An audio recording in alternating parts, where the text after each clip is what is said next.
most of the time when I acknowledge the passing of someone, I'll try to do a little research before I do the video, or I might pretty much read from an obituary and add my own words to it or whatever. But in this case, I'm going to speak from the heart, and I'm going to be honest, all right? I just found out that longtime Chicago Bulls general manager Jerry Krause died. He died today. I'm not going to sit up here and be fake and say that I love this man. I did not. I don't know about now as much, but I do know that about 10 years ago, from about the late 90s to at least 10 years ago, he was probably the most hated man in Chicago sports still. Okay? Because he ruined a beautiful thing. I still think that team could have won at least one more title. Okay? But out of respect for Jerry Krause, I'm going to talk about some of the good things. He was a great executive. I think he was a 2-time NBA Executive of the Year. All right? He did... I question whether or not he's the one who discovered Earl the Pearl Monroe, okay? Because he was prone to hyperbole. He was an egomaniac. He thought he was a genius, all right? He was a legend in his own mind. He was all these different things. But he was a skilled basketball scout with a great basketball mind. He was the one who discovered, at the time, little-known Scottie Pippen and Horace Grant, who became the cornerstone of the Horace Grant, the earlier title run, and Pippen, the entire title run of the 1990s with the Chicago Bulls. Okay, I give him that. He had some misses, though. He fucked up, in my opinion, when he picked Marcus Fizer. He fucked up when he selected Brad Daugherty over Johnny Dawkins. All right. There were some other people that he picked. I'm trying to think. Who's some other people? Will Perdue and Stacey King were... Will Perdue, I'm not going to be as hard on, because Will Perdue had limited ability, but he gave it all. Stacey King sometimes was just... He should have been better than what he was. But he was a good executive, going back to talking about Krause. But the ego of this man... He felt that he was the one who created the NBA championships. He was the one who brought success to Chicago Bulls. Michael Jordan and Scottie Pippen and Horace Grant and later Dennis Rodman and Phil Jackson, to an extent, thought that they were the ones winning championships. Like Michael Jordan said in his Hall of Fame speech, the players are the one who win the titles. The management bring the players in, but the players have to go out there and play. And I agree with that that take on it. Michael Jordan didn't really respect Jerry Krause. He didn't like him. He was one of the... I think Krause was the only person prominently not at Michael Jordan's Hall of Fame speech. Phil Jackson couldn't stand Jerry Krause. They didn't like one another.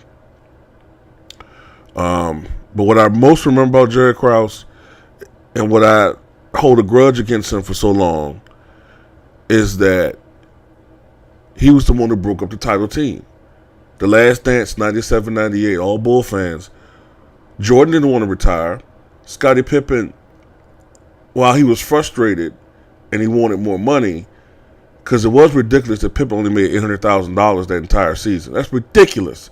The guy who was probably the best small forward of the 1990s only made $800,000 that year. Then you got players today who are absolute fucking bums. Absolute fucking bums. Making $16 million a year. Ridiculous. Phil Jackson only made, $2 million that year? He had to plead and beg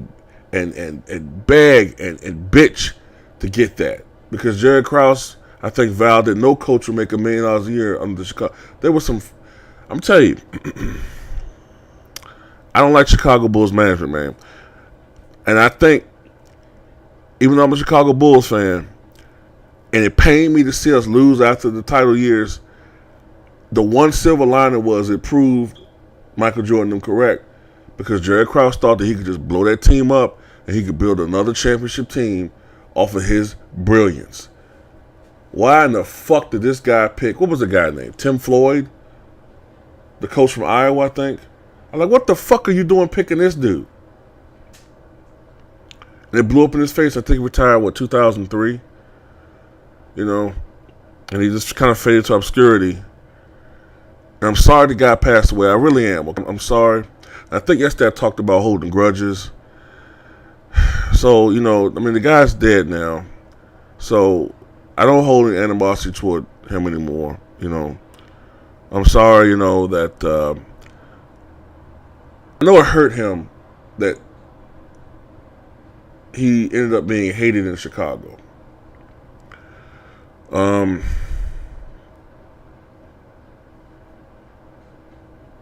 This is hard as a Bulls fan because I'm telling you, I have a lot of dislike toward this man. Any Bulls fan from the 90s know what I'm talking about. I have a lot of dislike toward this man. But I respect the fact that he died. I'm going to try to take some of that out of my heart, man. Because he ruined... And I know that sounds fucked up. Like, Mike, what are you talking about? Y'all won 6 titles, but we should have won more. We could have won another one. That team wasn't finished. You're supposed to go out on your shield. You know what I'm saying? That's the mentality that I have. The Lakers and the Celtics, they all got old. They squeeze every ounce of that championship run out of them. Houston, pretty much the same thing. They had 2 titles. I give them that.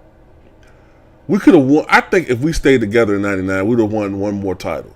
I don't think we'd beaten that Laker team in 2000. We would have been too old.